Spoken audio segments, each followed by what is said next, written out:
Welcome to the Cozy Noah Vibes. I'm your host, Noah. Thank you for choosing to join us.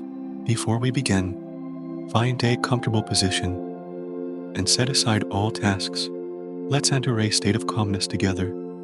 First, let's take a deep breath together. Inhale slowly and then exhale gently. Repeat a few times to deepen and regulate your breath. Now, use your senses to feel every part of your body, from head to toe. Notice any tension or discomfort.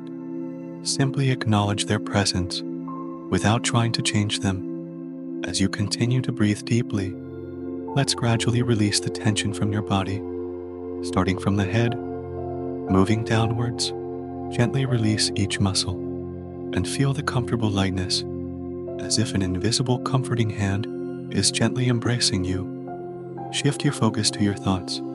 Don't attempt to eliminate them. Just let them quietly drift by, like clouds drifting in the sky. You are merely an observer, unaffected by these thoughts. Let's take another deep breath and absorb the tranquil and peaceful energy.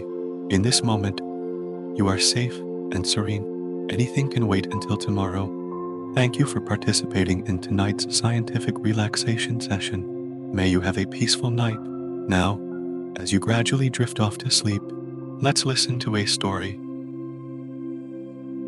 Fuxi, as recorded in ancient texts, was the first king on the land of China, transitioning human society from matrilineal to patrilineal.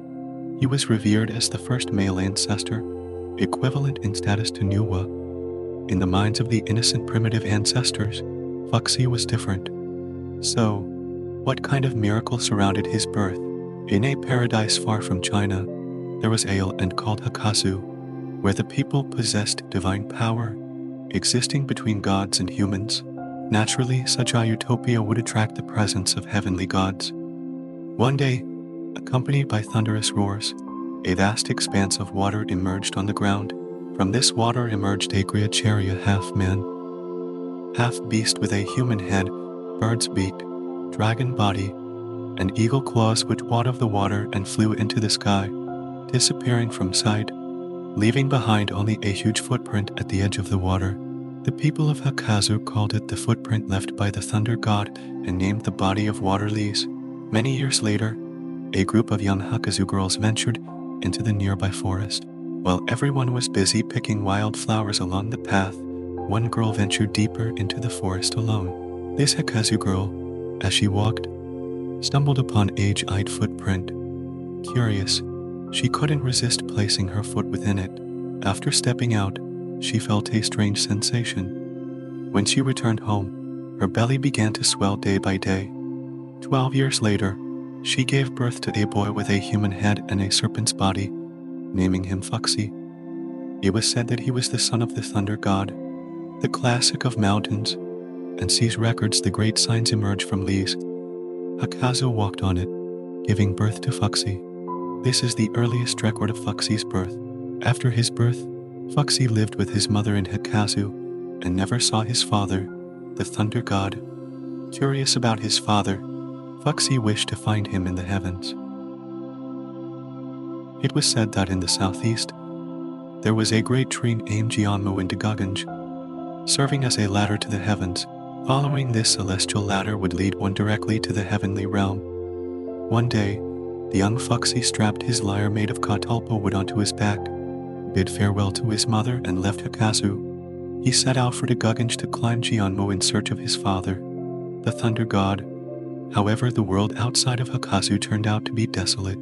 Apart from Hakazu, people elsewhere lived primitive and difficult lives. Some were hunting wild bulls, getting gored by their horns or trampled by their legs, with the bulls escaping in the end.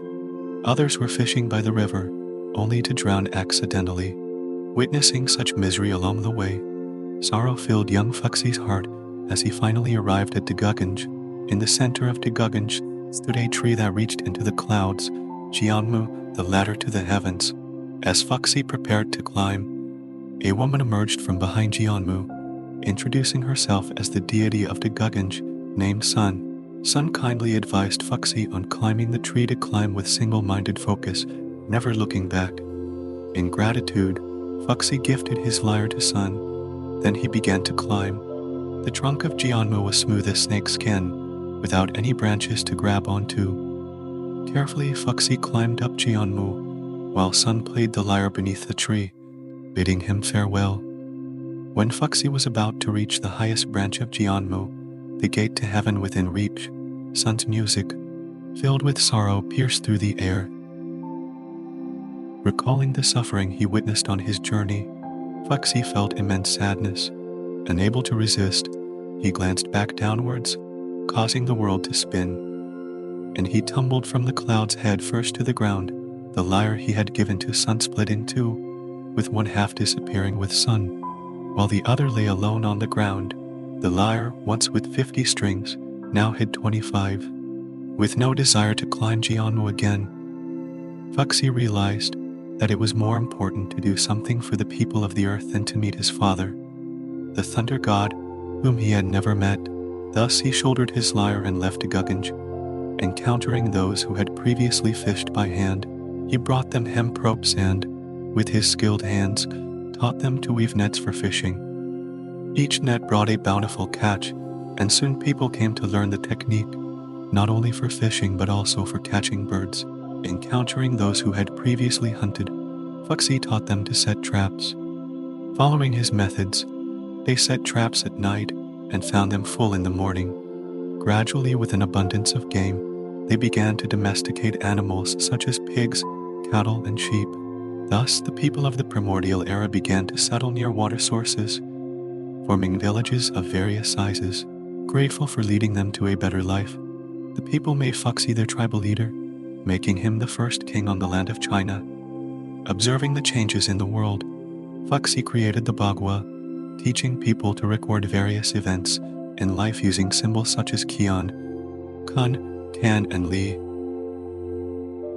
The Book of Changes, starting from Fuxi and later refined by King Wen of Zhou, Duke of Zhou, and Confucius, represents the exploration and summarization of unknown phenomena, such as heaven and earth by ancient sages, lifting the veil on the secrets of heaven and earth.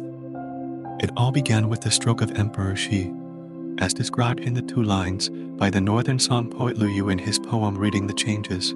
This speaks of Fuxi as the earliest creator deity, using one stroke to depict the Taji, opening the heavens, from which all things in the world were born. If Pangu creating the world and dying is a legend, then everything about Fuxi is the true history.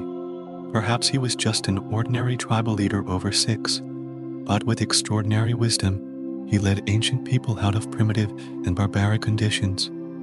From him, the roots of the Chinese nation continued for thousands of years until today. Later, Fuxi was deified, lifted high into the sky, given divine duties, and revered and worshipped by people. He became one of the 5 gods of the eastern sky and ruled over the eastern realm of 12, 0 miles alongside his subordinate deity, Gumang, also known as the spring god, overseeing the beginning of the 4 seasons. What other stories do you know about the great deity Fuxi? Feel free to discuss.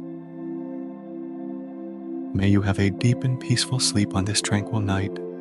Let pleasant dreams accompany you all through the night, until the first light of dawn.